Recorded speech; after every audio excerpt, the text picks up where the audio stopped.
finished washing the truck off there, mainly trying to get the engine as clean as possible there before we tear it apart. Got the tractor out here, just idling at the moment because the tractor really hasn't warmed up yet. And we'll pull that down to the barn, hopefully get that back in the barn here. Not the easiest of things to do with a vehicle that doesn't run, but yeah, we'll get it. Okay, well, here we go. We got the truck hooked up here. I'll get you a shot of that in a minute here. We're tightening up the tow rope. We are pulling it backwards down there, hopefully get it in motor facing out, if you will.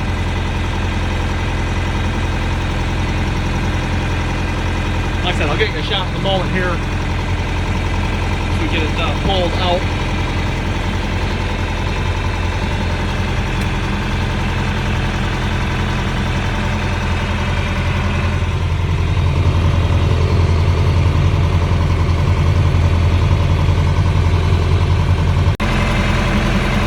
Okay, now that we're off the road, that's a little bit better. Especially when we're pulling the truck in reverse like that.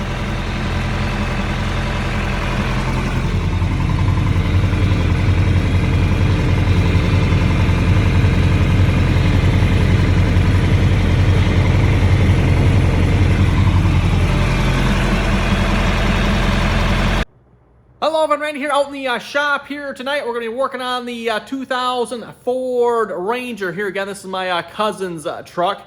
We just finished washing off the inside of the engine bay the best we could there. Just hit it with the pressure washer there a little bit, and then did a little bit of the outside as well. Try to get it as clean as possible here before we start working on it. It's always a whole lot nicer to be working on a clean motor than it is a dirty motor, and that was one dirty motor once, so I don't know how well we got it. I just tried to get it the best we could.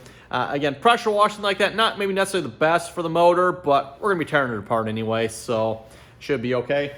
For starters, I'm going to start by tearing all the fluids, well, draining, I guess, technically. Draining all the fluids out of the truck here, coolant and oil, and I think that should be enough.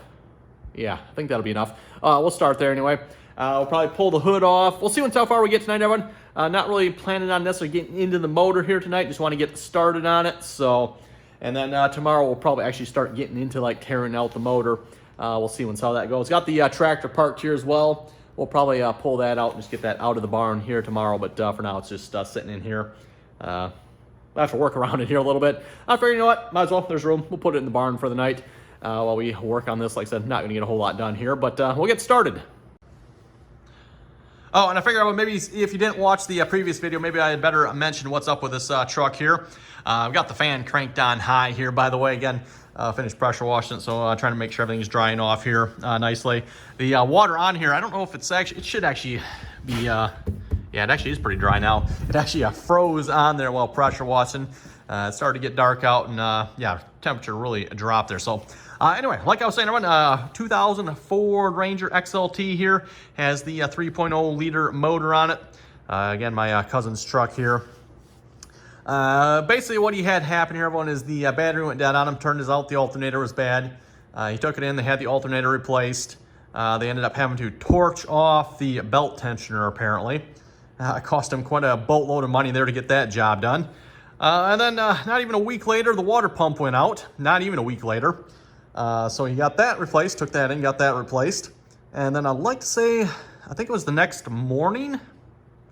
Everyone, the engine overheated on him. So he took it in. Then he had, what was it? Yeah, he took it in. They looked at it. I think they replaced the radiator, I think he said. Replaced the radiator.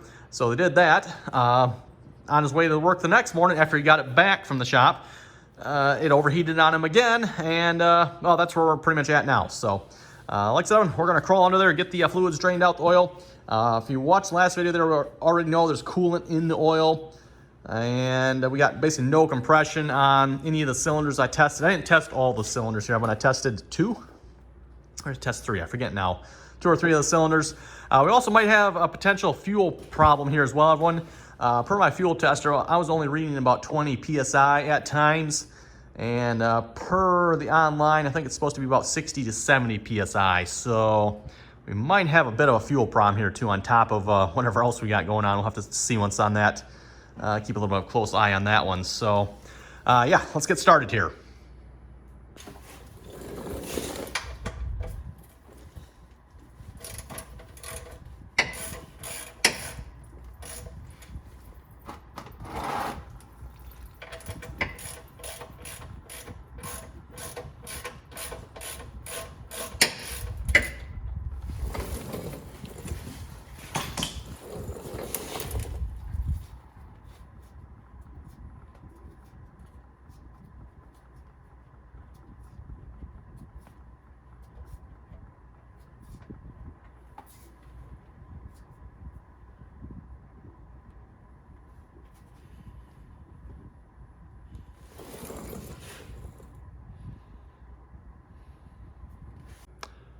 Okay, oil's pretty much drained here. We'll let that drip out here for a couple of minutes. Moving on next to the coolant here. There is a drain port down. I don't know if you can see it there or not, but right down there. Throw a thing underneath there. We'll let that drain here as well. Did actually end up putting some coolant in it here last week when we tried cranking it. Looks like that, I can't see the level. Looks like it went back down here a little bit. So there was more coolant in the oil. I don't know if you've seen that when I first pulled the plug on that. So, yep, okay. Come on. There we go.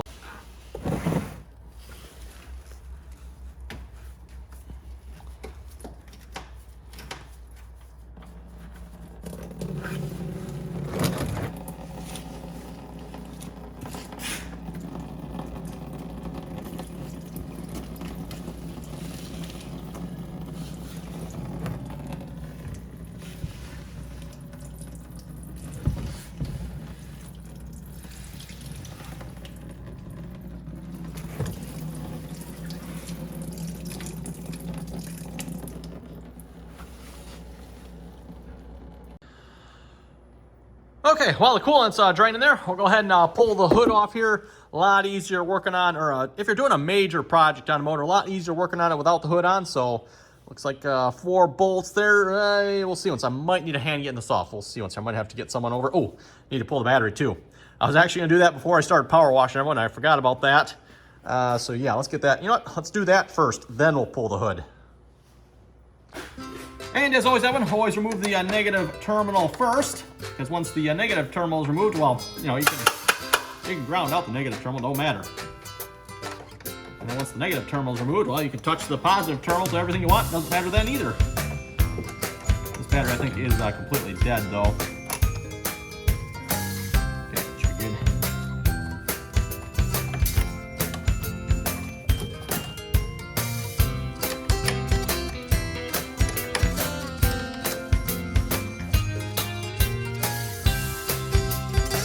And then, like I was saying, everyone, you know, normally you touch the positive of something, and that's not a good thing, but it don't matter.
Okay, when the hood is off, actually not that heavy. I believe the hood is fiberglass. A lot of the body panels on here, I believe, are fiberglass, which is actually really nice because they don't rust. They got other problems, but rust is fortunately not one of them, especially being in the, you know, rust belt, shall we say.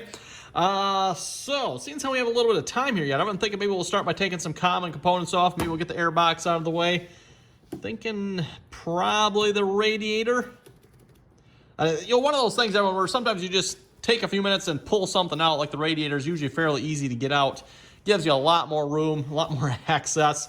Do you have to take it out? Not 100% sure with this one if we do or not, but just, yeah, like I said, one of those times where if you take it out, saves you a lot of effort. I was looking at the air conditioner here as well, but unfortunately it looks like we got to pull this as well. I was hoping we could lay it off to the side. Well, we'll have to look. Well, once we get down, we'll have to see what's here.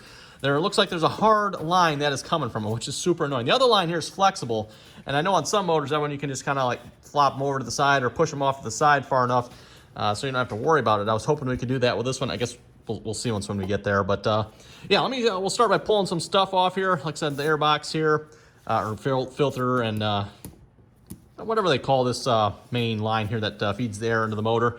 And yeah, we'll go from there. Lots of little wiring harnesses here. I did take a bunch of pictures, and I probably should label a couple of these. You know, don't know that we have to label all of them, just so they're all reconnected when we're done. Looks pretty straightforward here with most of them. So, and usually they don't have it so you can connect more than one into the other one. So, yeah.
For tonight. We made some progress. Like I said, just wanted to get some odds and ends done here tonight.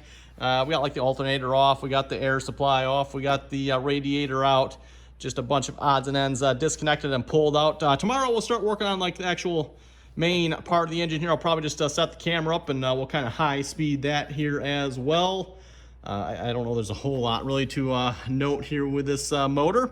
I do see, I don't know if squirrels have been in here, there's like some nuts in there. I don't know if you can see that right in there. Same thing in the air cleaner box here as well. So, I don't know, squirrels, chipmunks, one of those two probably been up in here, it looks like. So that's never good for a motor. But yeah, anyway, like I said, we're gonna wrap it up. If you have any comments or questions, be sure to leave them down below. Don't forget to like, share, subscribe for more. And as always, everyone, thanks for watching, and till next time.